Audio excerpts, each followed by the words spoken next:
What's up, everybody? It's Soren Baker. Rahimi. And today on The Great Debaters, getting into one of Amir and my favorite rappers of all time and one of the best rappers of all time. Too Short, Get In Where You Fit In.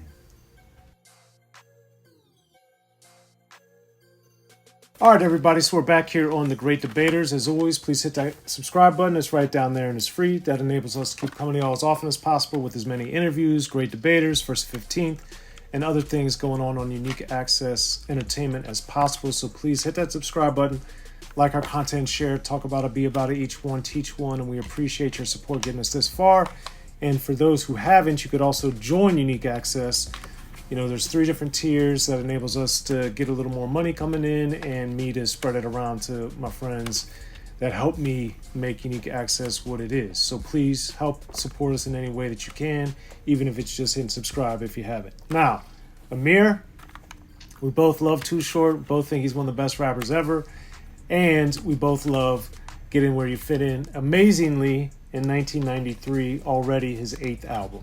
So, Amir, how did you get into Get In Where You Fit In particular? Just listening to his music. It was the next one due up. Okay. That's how it was. And, Me too. Me too. Exactly. So, yeah, at this point, I was really big fan of his music. I really loved the production. I really loved how... And we've talked about this in our other videos, which we'll go ahead and just link a random one up right now. There's Too Short. Too Short. But, like, I feel like he's one of those very rare instances where you can have a 6-7 minute song and I can listen to the whole thing. And I just prefer if it was just Too Short. Like, no one else even. Like, I don't need anyone else. So he had kind of grown that rep for me. So, and that will definitely go with one of my first picks right now. I'm a Player. That song's like 6 minutes long. And, I mean, this beat is just excellent.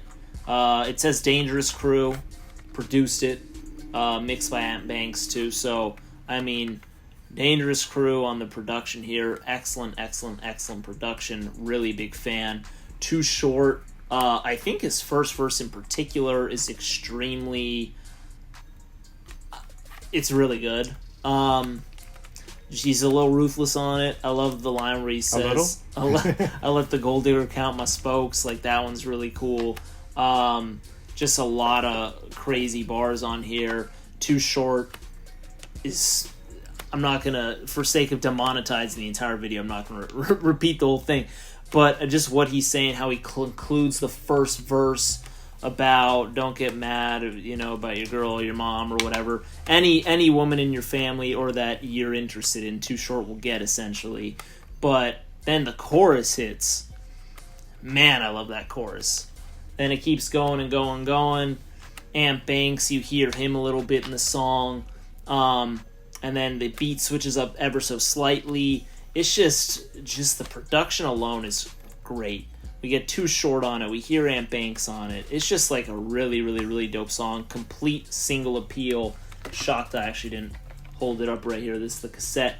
And one thing, too, is it also has the track Only the Strong Survive on it, which, and this is something that Soren will bring up, I'm sure, but Too Short, is we've talked about in our other videos, he did have clean versions of albums as well, because they would still sell quite a bit. Yeah. And this one, instead of the 13 tracks on the original album, this is 9 tracks on it, so far less clean, but it also has the song Only the Strong Survive on it, which is also on the Menace Society soundtrack.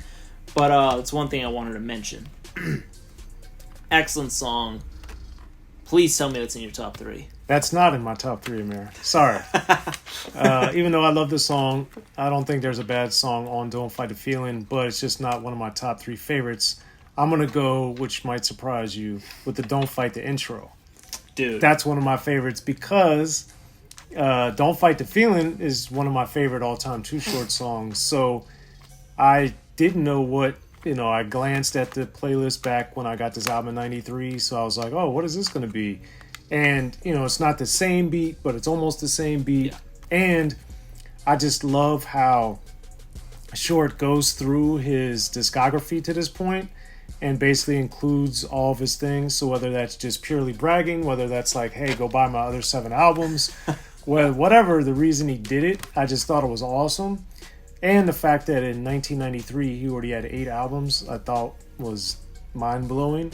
And I just was like, for somebody that had liked him as soon as I heard him in the mid, getting toward the late 80s, because I got really on him with Born to Mac out in Maryland, and then I played catch up a little bit later and got all the rest of his albums. But the first 3, the thing is to hear that type of boasting and bragging, and it not be sex related, because that's what so many people think of. But as Amir and I have talked about in our videos, he's so much more than that, especially if you actually listen to his albums, which is why we do videos like this here on The Great Debaters, is to talk about the breadth of these albums. So Don't Fight the Intro, that song is super sexual. It's got the danger zone. The girls are going back and forth. And this one is nothing like that. So I really appreciated that. It threw me off. And then that beat is just so amazing to me, always has been, to just have a redo of it several years later, from basically 87, 88 to 93. It just totally threw me off, and I was very excited to hear it. Still am today, so Don't Fight the Intro is one of my top 3. Anything you want to add before we get to your second pick? Oh, this is just so good, man. And he's talking smack on it, too. And then it leads very well into I'm a Player. It's a really, really, really clever intro, especially to highlight all of his previous material. Yeah. So good. So then I guess we'll go to my second pick. Yeah, what's your second pick? Second pick is surprisingly not the longest song on the album, but it's also just very long because it's 7 minutes and some change, and that is Just Another Day. QD3 is on the beat here. So QD3 was getting a lot of looks in the early 90s, particularly like 93 if I recall, which this being 93. Just Another Day, man, really love that beat. Think it's excellent. It's perfect for, cruising in the car, sunny day, like whatever. So good. Great verses once again. And Too Short is really just talking about like what he's doing on that given day, or maybe it's a couple days span. I'm forgetting off the top of the head, but he has enough time to go to the Golden State Seattle game, talk to Gary Payton. He goes to Atlanta, catches the Freak Nick. Yes. And shout out to Outkast. Shout out to Outkast. In Atlanta. So he's doing all that, and he's detailing his day, but it's just like I went to one Freak Nick. It was excellent. By the way, continue. Do they still do those? I don't know. Well, I think they try to revive it, but it can never be replicated. We'll put it that way. Not in this era. I've heard some stories. Yeah. Anyway, sorry. Well, Too Short on the song, just how he's detailing everything, and then he's just talking about his day. It's like, it's interesting, it's cool, but you get his bars and stuff, and just how he's flowing over the beat, and the beat is just so damn good. I just love it. And then he mentions this stuff like about like the car. He's like, what do you say? Like, black folks will take your stuff in a minute, hop in your car, and just get up in it and stuff like that. I'm like, what the hell? Like, he's just, dude. The whole song is freaking sick. So I just love the beat, super smooth, and I love the verses. So that's my second pick. Not my pick, even though I like it, and I do think the beat, obviously it thumps and goes super hard, and QD3 did a great job on it. Oh, yeah. I'm going with Money in the Ghetto because, yes, it's a single, and yes, it does carry on Short's tradition of being super political. People forget his first song that he ever put out was Girl, which is an anti-drug rap, and then when we get to 93 with Money in the Ghetto, it's a political song. He's talking social commentary and showing, the positives and the negatives of what's going on in the hood. Shouting out dudes that are just working hard. And I like the Hollywood swinging sample from Kool and the Gang.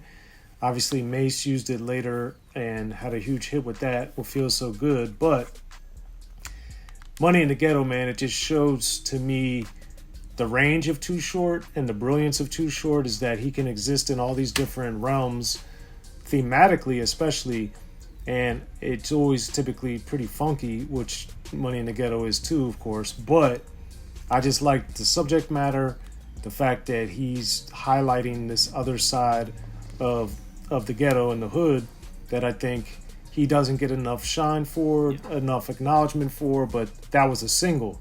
You know, they made a video for it. It was a big song, and it just, to me, also was a flip look at what he had done, the Ghetto and Short Dogs in the House. So I thought that was kind of cool too, revisiting a similar type of topic or theme, but flipping it on its head. So Money in the Ghetto, man. Love that song. That's my second pick. Anything you want to add on that before we get to your third pick? It was going to be my fourth or fifth pick. It's, dude, because the album is stacked, so you can't blame me. But really excellent song. And also happy they made it a single. Really good.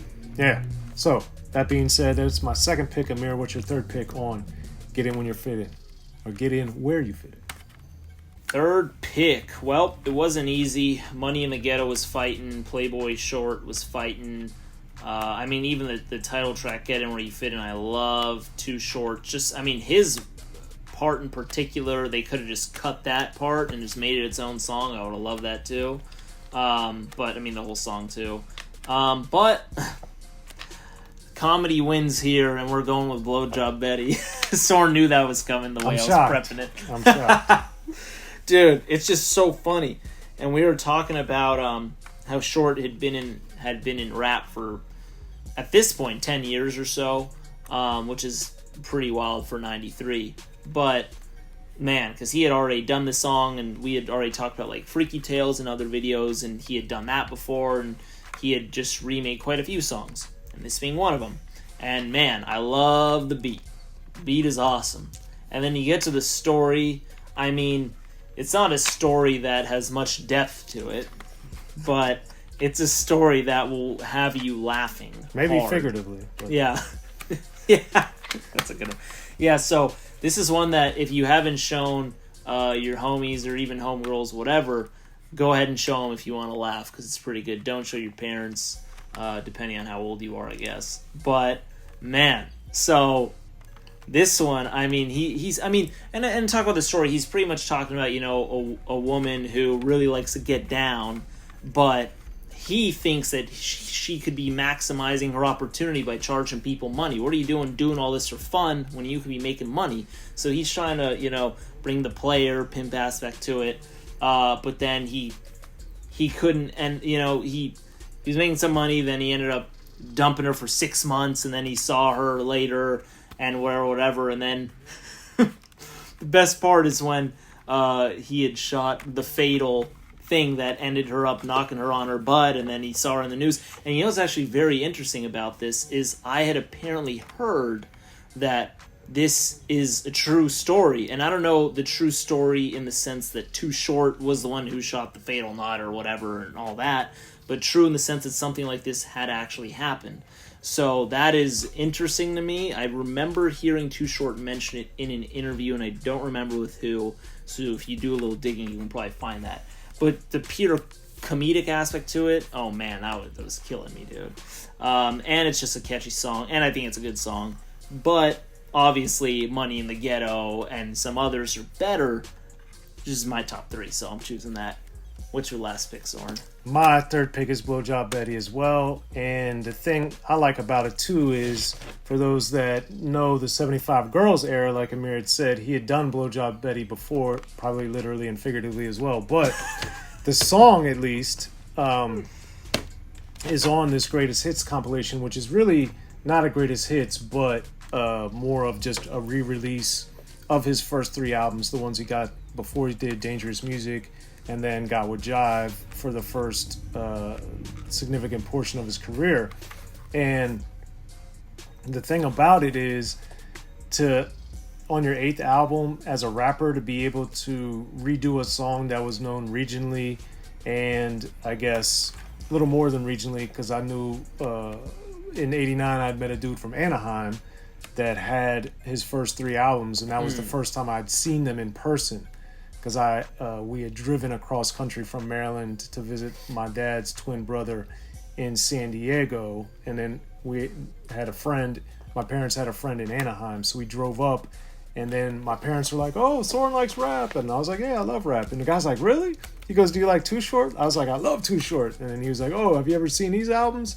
and I'd never actually seen them in person. So when this came out, I was very happy because I was able to get them on CD, and the liner notes are great.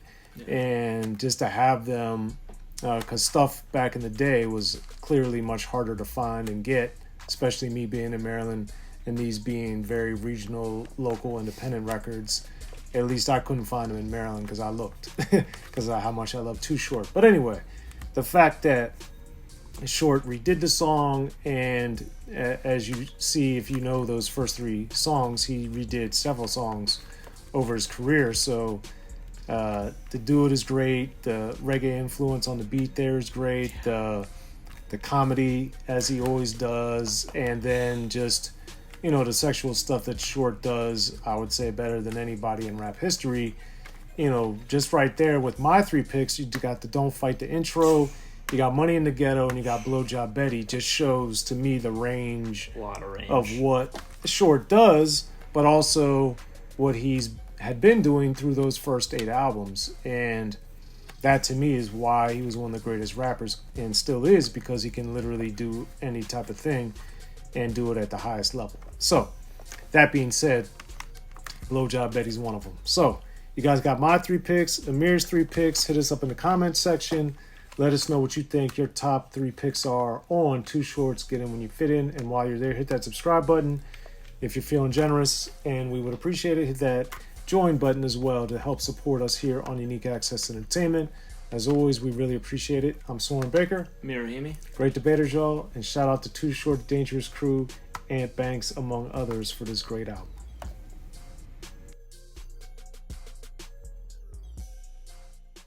In the beginning, hip-hop was ruled by the East Coast. Then the West Coast rose to prominence thanks to gangster rap. Straight out of Compton, crazy motherfucker named Ice Cube. Hip-hop changed the world. Gangster rap changed the narrative. I'm representing for the gangsters all across the world. And then changed the world again. Cause I'll come and take your life away. The history of gangster rap features unheard stories, unseen photos and documents, all with exclusive interviews from the founders and players who shaped gangster rap. I think a real gangster rapper has to scare you a little bit. The history of gangster rap, written by veteran rap journalist Soren Baker. In stores now. Yo, what up? This is DJ Quick. Be sure to pick up my homeboy Soren Baker's book, The History of Gangster Rap, if you really want to know what we do.